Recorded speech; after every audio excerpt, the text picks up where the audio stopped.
The death of a console. We've seen it before with the Wii, the 3DS, and we will eventually see it for the Nintendo Switch. We will be exploring this and how you can prepare for another death in the Nintendo family.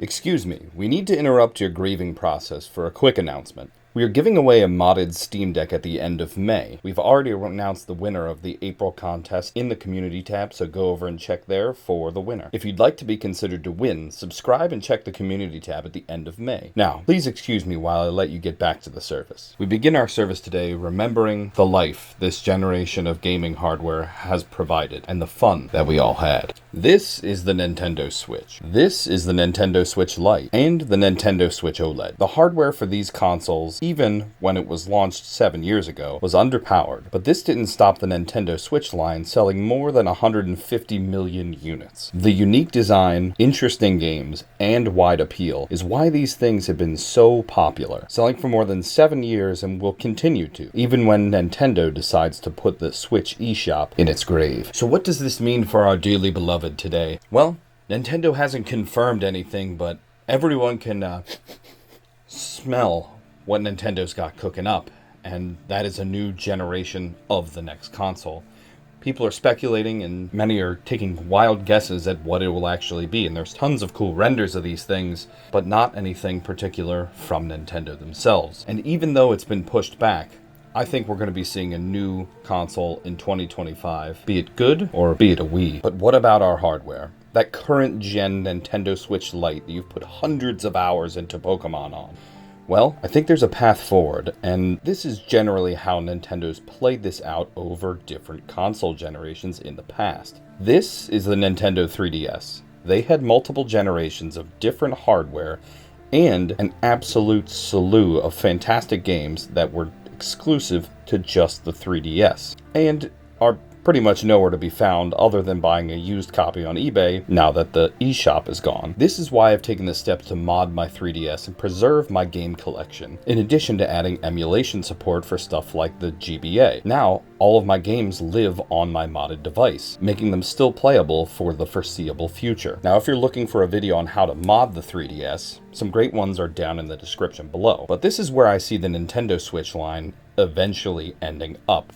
Software and hardware, end of life. This is where I see all of these consoles ending up, and it's because the new generation is coming out. So this isn't a bad thing, this is just something that happens when technology progresses and Nintendo wants to try something new. We get it. We all like fancier graphics and new fancier things, but when a console has an online store and a storefront that needs to be run somewhere on a back end on a server, well, Nintendo's not going to pay for that forever, so it'll eventually be shut down. It doesn't financially make sense for a company that wants to make money for a living. And how these things usually go are, when the company sees that the traffic to a server has declined, well, they generally turn them off because they're expensive to run and expensive to repair. And this is where I see the Nintendo Switch lineup eventually getting to. The new generation will come out, the old storefront will have less server capacity, and will eventually be turned off due to inactivity. Now this is scary, because even though they're dead men walking, what can I do? I have tons of eShop games that I don't have backed up, and I might need to re-download from the cloud. Well, to be clear, this isn't happening anytime soon, so over the next few years,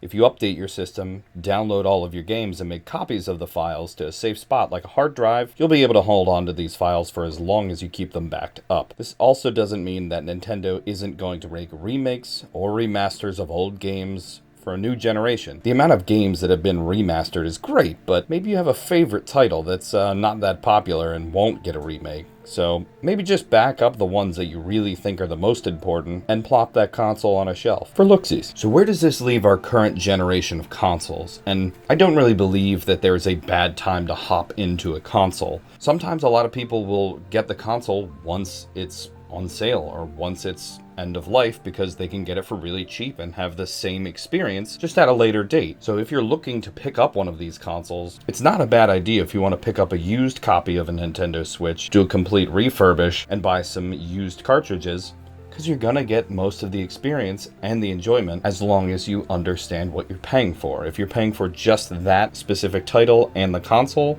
if you're under $200, I think that's still a pretty good deal. And getting used on eBay if you have a damaged console and refurbishing it, like we've done with a few here, is a great idea. Now, keeping all of that in mind, I still have some other older Nintendo consoles that I play from time to time. And when the Nintendo Switch is finally out of its life cycle and at the end of service, there will be a new modding scene with interesting new software that we can run when Nintendo finally gets bored of playing Jailer. Now this concludes our sermon for today, and even though the Nintendo Switch is a dead man walking and will be eventually buried in the ground, I'm excited to see what the new generation of console has to come and what cool things Nintendo's cooking up, because they always try and take a fresh approach to gaming and their devices that they bring out. Sometimes they work, sometimes they flop, but for the ones that you really like, make copies, keep them on your shelf, play with them when you're bored. That's the whole point. And another thing I'm personally excited for is the modding once the Nintendo is through with this console. Because imagine game streaming, good battery, good hardware,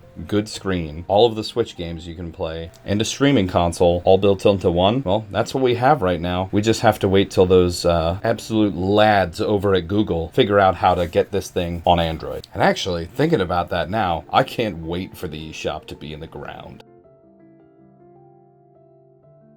If you enjoyed our sermon today, please take a look at some of the other videos we have of consoles that have been dead and gone and consoles that are just starting their new life cycle. And if you enjoyed the satire of today, leave a like, share the video, and possibly attend another sermon we have for a device down the road. That's all from me. Pastor Davey out.